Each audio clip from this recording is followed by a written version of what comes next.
जय श्री कृष्णा। राधे राधे।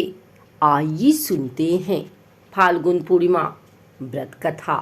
हर साल बुराई पर अच्छाई की जीत की याद के रूप में फाल्गुन पूर्णिमा तिथि पर होलिका दहन किया जाता है एवं होली का यह पावन पर्व मनाया जाता है।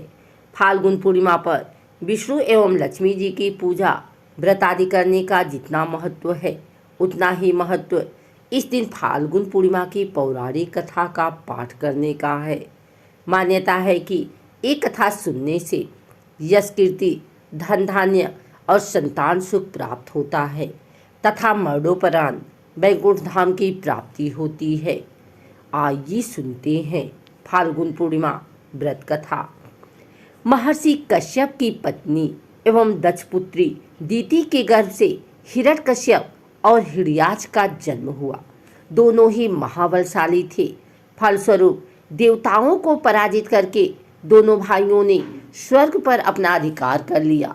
उनके अत्याचार से देवलोक में हाहाकार मच गया। अतः भगवान विष्णु ने वराह अवतार लेकर हिडियाच का वध कर दिया।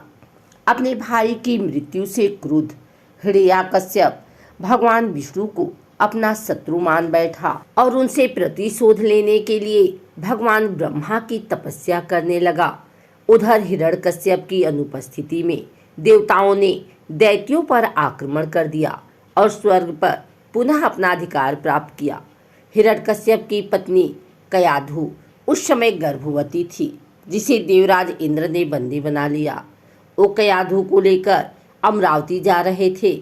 तभी मार्ग में उन्हें देवर्षि नारद मिल गए। नारद जी इंद्र के साथ कयाधु को देखकर बोले, देवराज आप इसे लेकर कहाँ जा रहे हैं? ये सुनकर इंद्र ने कहा, हे देवर्षि, कयाधु गर्भवती है। इसके गर्भ में हिरण्यकश्यप जैसे दुष्टात्मा का अंश है, जिसका वध करके मैं इसे छोड़ दूंगा। इस पर देवर्षि नारद बोले, इसके गर्भ में तो श्री नारायण का परम भक्त है, अतः इसे छोड़ दो। इंद्र नारद मुनि की ये बात सुनकर देवराज ने कयाधु को छोड़ दिया। देवर्षि नारद हिरण्यकश्यप की पत्नी को अपने आश्रम में ले आए और बोले, बेटी, जब तक हिरण्यकश्यप की तपस्या पूरी नहीं हो जाती तुम निश्चिंत होकर यहीं रहो। तब से कयाधु देवर्षि नारद के आश्रम में रहने लगी और उनके दिव्य प्रवचनों का रसापान भी करती रही, जिसका गर्भ में पड़ रहे शिशु पर भी बहुत गहरा प्रभाव हुआ। जब समय आया तो कयाधु ने एक पुत्र को जन्म दिया, जिसका नाम रखा गया प्रहलाद। इधर हिरण्यकश्यप की तपस्या जब पूरी हो गई तो ब्रह्मा जी ने प्रसन्न होकर उसे मनोवांछित वरदान दिया, जिसके पश्चात वो अपने राज्य वापस लौट आया। कयाधु भी प्रहलाद को लेकर अपने पति के पास चली आई। प्रहलाद जब थोड़े बड़े हुए तो एक श्रेष्ठ गुरु के मार्गदर्शन में उनकी शिक्षा का प्रबंध किया गया। एक दिन जब हिरण्यकश्यप अपने समस्त मंत्रियों के साथ बैठे हुए थे, तभी प्रहलाद अपने गुरु के साथ वहां आए और पिता को कृतज्ञतापूर्वक प्रणाम किया। यह देखकर हिरण्यकश्यप अति प्रसन्न हुआ और बोला, वत्स प्रहलाद, तुमने अब तक की शिक्षा के दौरान कौन सी सबसे अच्छी बात सीखी है, मुझे बताओ। ये सुनकर प्रहलाद ने कहा, पिताश्री, मैंने अब तक तो सबसे अच्छी बात सीखी है वो ये है कि जो आदि, मध्य और अंत से रहित अजन्मा है, इस जगत के पालनहार हैं, दिन दुखों के स्वामी हैं, उन श्री हरि को मैं बार बार प्रणाम करता हूँ। ये बात सुनकर हिरण्यकश्यप क्रोध से लाल हो उठा।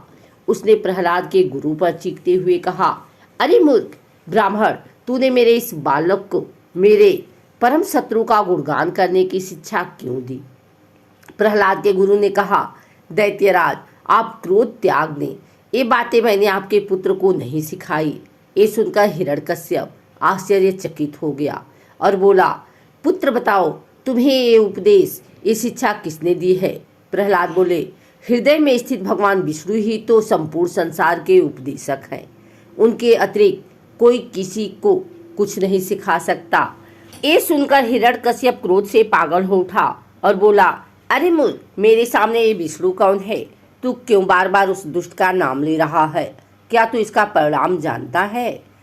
हिरण्यकश्यप ने प्रहलाद को बहुत समझाया, मृत्यु दंड का भय दिखाकर भी विष्णु भक्ति से दूर करना चाहा, परंतु प्रहलाद के मन से भगवान विष्णु के प्रति श्रद्धा तनिक भी कम ना हुई।